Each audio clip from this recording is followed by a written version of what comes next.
Hey YouTube watchers, Lars is back here for another playthrough. This is the part 6 of my playthrough in Borderlands 2 with the new DLC for the game. And as you saw in the last video, I just died and had no chance to recover and getting a second win there. So I kind of killed the last enemy before, and then his last attack, I mean, it killed me. So actually I'm gonna turn in the mission then. And just checking some loot here, and we shall see what happens then. I guess the story continues then. Gonna turn in the mission to Roland here, and he's there. And oh, you actually get a weapon for the as a reward too. You have to get a choose between two weapons. And none of them are actually that great, so I'm just gonna pick the one I can sell for the most money. So but XP and the money is quite good. So and this opens up to chapter 2 in the DLC, so have to head to the Dwarven mines. So I'm gonna keep going. Oh, you can see the beautiful two towers there, or the big majestic castle. And okay, I think the mine is this way actually. So so it's like all this fancy lore, and we're gonna team up with the dwarves, and it's kind of cool to add add those kind of stuff to like I mean it's kind of shooter, so not the most serious shooter then, but really funny how they can add more stuff to the game. That's kind of fresh. And okay, I got some loot here. It's all the crap loot. So I'm gonna check this chest. Whoa! Oh my, that's one of the classic enemies in the role-playing games. The mimic chest. I was quite surprised there. Luck for me, I have my rocket launcher. Oh my god, I'm quite startled. So it's gonna keep track on the treasure chest then. So I'm not gonna get jumped again. So now I know it. So I'm not gonna get surprised next time, I hope.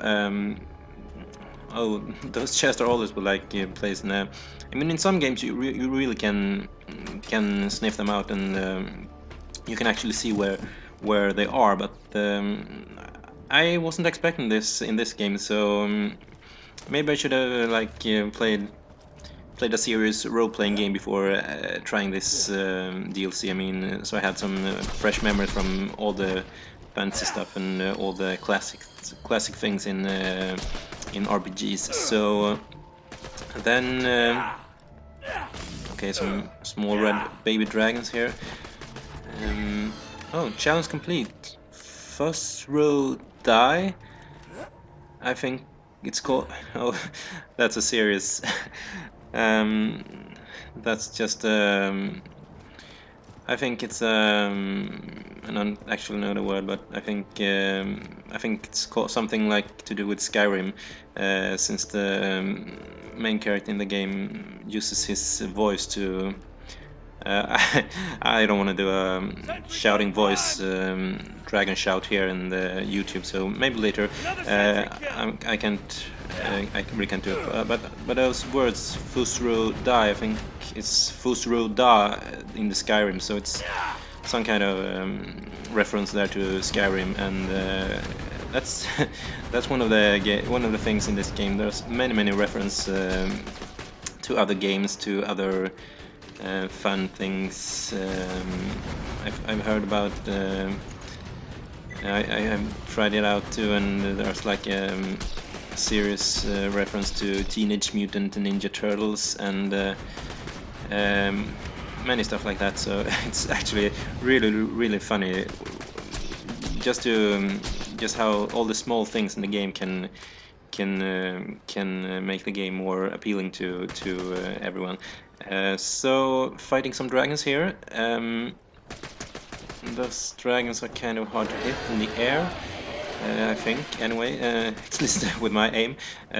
So, and they're draining my shield. I mean, the B shield is like weak, but really power up my attack power. So, so it's kind of a mix. You have to like either way you go for attack, and then or you go for defense. And so I'm just gonna go for this shield for a while at least, and. It's more dragons. It's a purple dragon too. I mean, how many dragons can appear? And oh, of course, since you're playing a board game, and maybe they can just add new rules and new enemies all the time. So I just have to keep fighting. This dragon actually seems quite occupied with something else below. I'm not quite sure if there are enemies downstairs or maybe below me where I'm not seeing them, and they're not. And maybe they're not friends, so they're kind of fighting each other. And that's also a cool element to the game, where enemies can actually fight each other. Since most of the games they're just teaming up against the players, and so when you have all those little details. It really that's one of the main things I think games stands out from the main games or like being like everyone else. So we shall see about this dragon. I think. Oh yeah, 73 experience points, and it's like okay, another red dragon. Also the fire weapon is working. Mostly of the time the colors of the dragons match their element, and I think it's like in the green dragons are like just normal dragons, and red dragons breathe fire, and all the different kind of dragons. I mean, there's like blue dragons should probably be ice, and black dragons, and they're probably some kind of dark feeling to them, or that's zombie dragons and all the stuff in many fantasy games. And like, so I'm gonna check all the chests here see if I can grab some ammo. Those fights really drains your ammo quite quick, and some of my weapons are drains 2 shots for one, and just for adding more power to the shots. But the ammo is like it drains really quickly, so I'm just gonna go for those treasures too and check all the things here. I'm not really want to miss anything, so I'm not quite sure how my progress for the treasure chests opening challenge are. You get some points where it tells you about you have opened 250 out of 500, like you're halfway, and so that's kind of nice. And oh, you actually have a marker for Roland still, so that's kind of fun. I mean, it's like way back. You had to go through many places before. Oh yeah, maybe it is weird. And yeah, and we shall move on here. Keep running. You automatically pick up ammo by running over them, or money or stuff. But when it's in a chest, you have to hold X and press to collect the loot, I think so. Okay, and then we arrive in the mines here. Mines of Avarice. That's a kind of cool name. The music is kind of mystical, the dwarf theme, I think. I'm gonna go up here and check some vending machines I just noticed, and I'm probably gonna run into some enemies here. I mean, the mines are probably home to spiders, as most caves are. That's one of the classic fantasy themes there too. So I'm guessing spiders for this cave, and I don't know how far I have to go into the cave to meet up with the dwarves. Okay, Brick is gonna meet up with the dwarves, so okay, he's kind of all the melee character and wanna beat all people up. So he's okay. We get an orc instead. No spiders, I think. Oh no, it's not an orc spider anyway. So I'm just gonna use my turret here for some warm up, and gonna see if there. Oh, there's one spider at least. It's a badass spider too, but since my turret's gonna, I think they're gonna survive my turret. So he's running to me.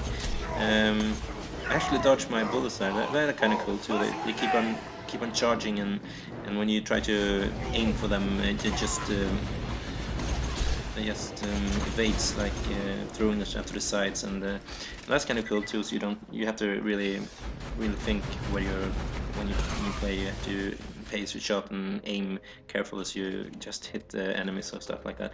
And okay, the mines are, I think it's clear for now. At least this kind of this room, I mean, not this kind of side. I mean, what's that's kind of crazy. Start talking. Okay, there's some money here. There's some good money there.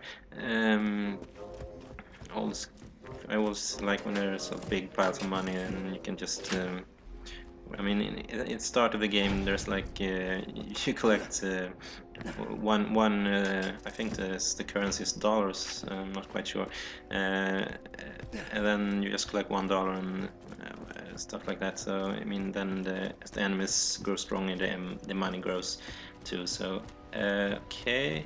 This is gonna be the end of the part 6 playthrough here on Borderlands, and I hope I see you in the next video. So bye for now.